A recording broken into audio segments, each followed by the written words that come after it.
દૂત પાસે છે ને જાસૂસ કરતા વધારે સત્તા હોય છે, વધારે અધિકાર હોય છે.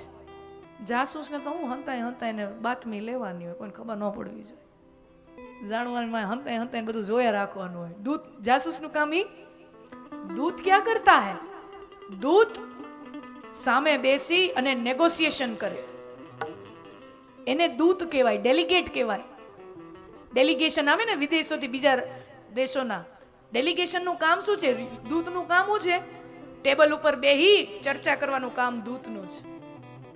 અને દૂતનું કામ એ છે કે ઈ જ્યારે જે પરિસ્થિતિમાં જ્યાં હોય ને ત્યાં પોતાના શેઠને ફોન કરવાની એને જરૂર ન હોવી જોઈએ, પોતે નિર્ણય લઈ શકે. દૂતની પાસે અધિકાર હોય. હરેક વાત દૂર બેઠેલા શેઠને પૂછવા જાય તો અહીંયા વાત ટેબલ ઉપર વાત કેમ થાય?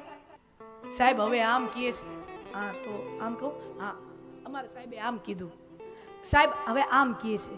એને દૂત ન કહેવાય, એને દુભાષિયા કહેવાય, संदेशा वाहक कहेवाय, ने दूत न कहेवाय. दूत का काम है वो अपनी समझदारी से परिस्थिति को समझ ले, परिस्थिति का आंकलन करे, उसका गणित दिमाग में बैठा है और स्वयं निर्णय ले कि मुझे क्या करना है, जो मेरे स्वामी के हित में हो.